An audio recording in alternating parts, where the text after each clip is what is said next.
Baiklah, Assalamualaikum warahmatullahi wabarakatuh. Perkenalkan, nama saya Sylvia Yulita dengan nomor BPS 10 11 52 610493. Jurusan Sistem Informasi, saya dari Sistem Informasi 11. Baiklah, saya akan menjelaskan tentang aliran sistem informasi baru dan aliran sistem informasi lama.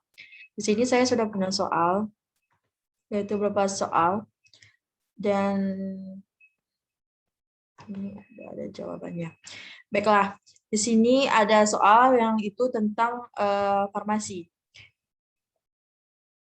Sebelum kita menentukan aliran sistem informasi lama dan aliran sistem informasi baru, kita harus menentukan terlebih dahulu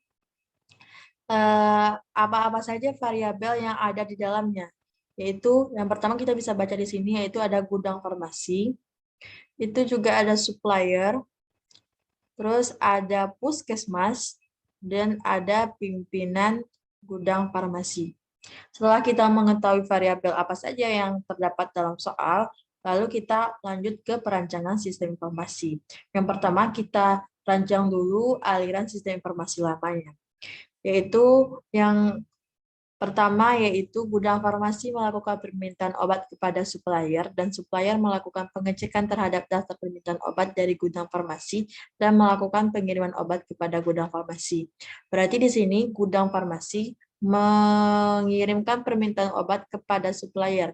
Nah, setelah permintaan obat terkirim kepada supplier, lalu dari supplier nanti akan mencek daftar permintaan obat. Obat apa saja yang diminta oleh gudang farmasi. Jika obatnya tersedia, maka supplier akan mengirimkan obat yang diminta kepada gudang farmasi.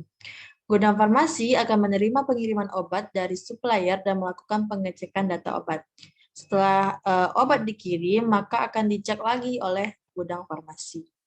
Lalu lanjut yang ketiga yaitu puskesmas melakukan permintaan obat kepada gudang farmasi dan gudang farmasi menerima daftar permintaan obat dari puskesmas serta melakukan pengecekan ketersediaan obat.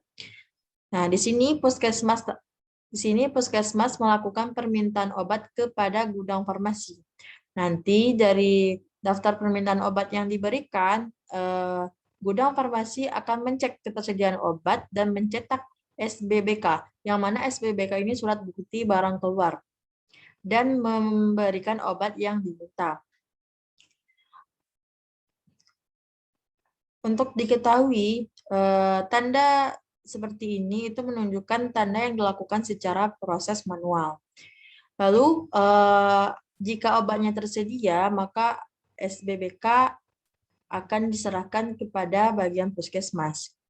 Nah, nanti bagian puskesmas ini akan menandatangani SBBK beserta bukti sampel pemakaian obat. Nanti SBBK yang sudah ditandatangani ini akan diserahkan kembali kepada pimpinan gudang farmasi untuk ditandatangani kembali.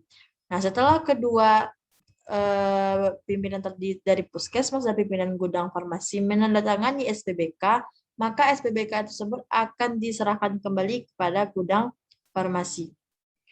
Nah, dari SBBK tersebutlah gudang farmasi akan membuat laporan persediaan. Laporan persediaan itu akan dijadikan 2 rangkap dan diserahkan kepada pimpinan gudang farmasi. Berarti 1 rangkap untuk gudang farmasi dan 1 rangkap lagi untuk laporan persediaan untuk pimpinan gudang farmasi. Baiklah, selanjutnya kita akan masuk ke penjelasan ASI baru atau aliran sistem informasi baru. Perlu diketahui untuk aliran sistem informasi lama maupun aliran sistem informasi baru itu kurang lebih sama.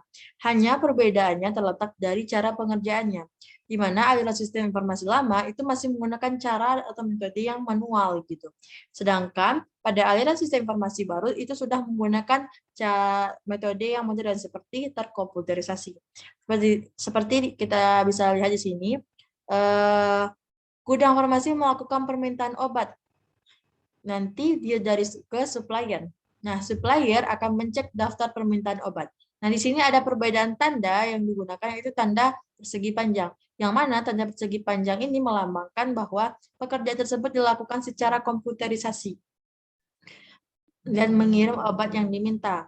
Nah, setelah dicek datanya dan dikirim obatnya, tentu kita membutuhkan tempat penyimpanan dari data tersebut, yaitu database. Lanjut, mungkin kurang lebih hanya seperti itu perbedaan antara ASI lama dan ASI baru, yaitu jadi cara pengerjaannya, yaitu dengan komputer atau secara manual.